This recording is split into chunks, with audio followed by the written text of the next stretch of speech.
Hey everybody, it's Shannon. Long time no video. Well, first of all, welcome to Angola. I have moved twice in the last year and it's just been like crazy busy. I mean, it's been a lot of change in a short amount of time, but no regrets about any of it.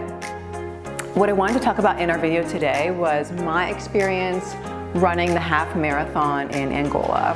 And it was my first half marathon ever and maybe my only. Like, I'm not a major runner, I would say. Like, I've done, I think, one race before this half marathon, but I just wanted to talk to you about like what the experience was like. First of all, the race was about, April? It was back in April, and I'm filming this in November. So, my toenail has since grown back.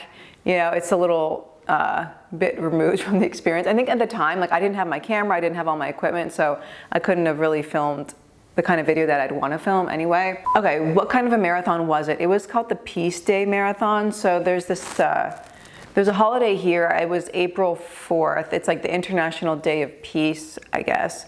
I believe it was the 4th of April. So there was a holiday from work. And I'd heard about this back in February. I was in a WhatsApp group for like people who I would be working with when I moved here in March. And somebody had like brought up, oh, there was this race coming up, and so I got in touch with her, and there was a fee. I think it was like $20 equivalent-ish. She was like, oh, I can take care of it. I have a bank account here, and just pay me back or whatever. And so I did that. And just as a side note, why did I have to pay her back? Because they don't take credit cards here, or I say very few places take credit card, and that includes the online registration for this race. I thought, okay, why not? I never ran that far, but training for it, I think it's like, I was kind of looking for the same kind of community that I had back in Houston in terms of like run club. Because like in Houston, I would do run club like 2 or 3 times a week. And so that was, for me, it was a good way to get exercise and socialize and all this kind of stuff. So I thought, okay, maybe there's a similar community in Angola. There isn't really. So there are some like morning run groups, I believe. It's just not like Houston. I mean, the run clubs in Houston, you'd like get a free drink after, or like people stay for like the discounts on beer and let it like socialize after. I've noticed the ones here are mostly morning ones. There are some evening exercise groups, but I don't know. It's not the same. It's not comparable. I started preparing for it in February of this year, and then the race was like beginning of April. Okay, so I had about under 2 months to prepare. I used, in terms of training, the website by Hal Higdon, I think it's called. He kind of has like different programs. So like one day you'll do like 2 miles, this pace, 3 miles at this pace, and kind of, you kind of build up your stamina. And I think that was really useful. And I think having powdered Gatorade was good. It can be any Gatorade. I said powder Gatorade because where I am, I can't ship liquids above a certain amount. So it's easier to just ship powder and then add water to it. And you can also control the strength of the Gatorade that way too, I guess. Having the little goos, and that was something that, my boyfriend who's ran, I think like 9 marathons or something, he suggested that I use goo. And I think I had 2 things of goo that I used during the race that also helped. And how did I do? I got a 1:56. So actually in this race, it wasn't really that good. I mean, it's about a 9-minute mile, I think, or just under 9-minute mile. But I think in the whole scheme of things, there were like 75 participants. And if I got 36, it's like halfway down. But still, like, it was a good, and yeah, you had some fit people there. So it was good. Right, so the half marathon was sponsored by a company called Chaco Sports. I think like TCH, like Chaco, I don't know. Right, so you register on the website, and you pay the fee, and I think like a couple days, like the Friday before the race or something, you could pick up your race. You get a shirt and a bib and that kind of stuff. So I'll show you my my tank top that they gave me for that. Got my shoes, my bag, my headband, sunglasses. A little nervous, but I'm excited. Yeah, so far things are, I woke up on time, things are going to plan. I put this on last night. What else do I remember? Other people had my shoe. I was wearing the Nike, the Zoom, the Percent shoe. Those are super comfy and they're good for races.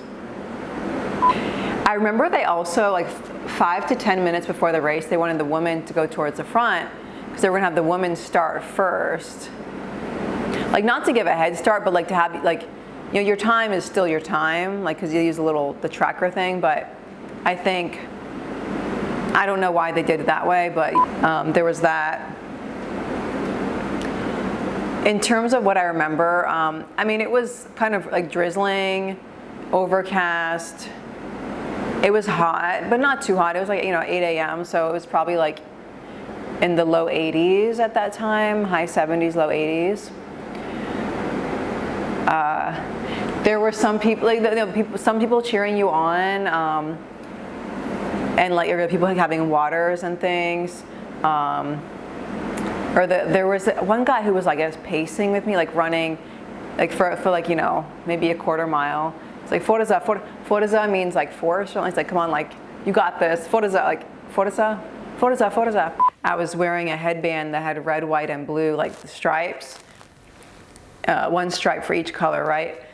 I got it at a run club in Houston. Anyway, people were saying like Faranza, thinking it was, I guess, like the French flag. Anyway, I remember on my left foot, the last 3 miles, like one of my toes was hurting really bad, but I was like, no, I got to finish this, And I didn't really notice that it was bleeding until after the race. So there was that, and so yeah, note to self, cut your toenails before the race. Yeah, I mean, mine weren't long, but they just hadn't been cut in a couple weeks, I guess, so yeah, keep your toenails short. And I remember, getting towards the finish line, this one guy like stood in front of me to go like this to try, I don't know, he was trying to like tease or whatever, it was really stupid. He got out of the way, finished. It was so good to be done that I looked down and there was blood on my shoe. I didn't have my phone, so like I was waiting for my friend to finish, and then and she had her phone, and we would go meet the driver and stuff. But yeah, so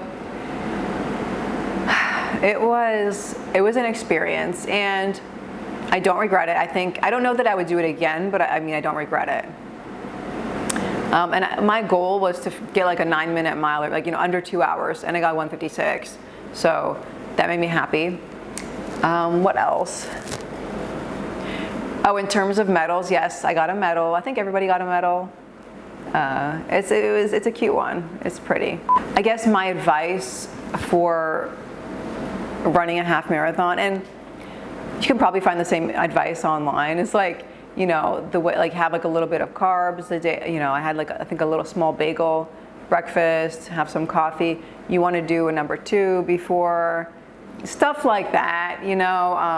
I remember just that feeling of like accomplishment after, even though I was sore for a couple days and my toenail ended up falling off, not right away. Like, it hurt pretty bad for a few days, and then it actually fell off, like, it was like a month later. By that time, it started to grow a new one under it, and oh yeah, I'm back to normal now. So overall, I was just so happy to be done. But yeah, my advice would be also, like, I guess if I were to do anything different, maybe start training. If I guess I had known early, maybe start training earlier, and maybe challenge myself even more. Now that I know I could get, under 2 hours. Overall, yeah, it was like having, the cheering of the crowd, that was helpful too. Yeah, what a cool experience to have my first half marathon in a foreign country. Definitely something I will not soon forget. Anyway, that's it for this video. Hope you enjoyed watching it. Let me know if you have any specific questions about living in Angola, like life in Africa, at least life in Luanda. I can definitely speak to that. I've been here, yeah, coming on a year now. So, and I'll be here a little over a year. Thanks again, and I will see you next time.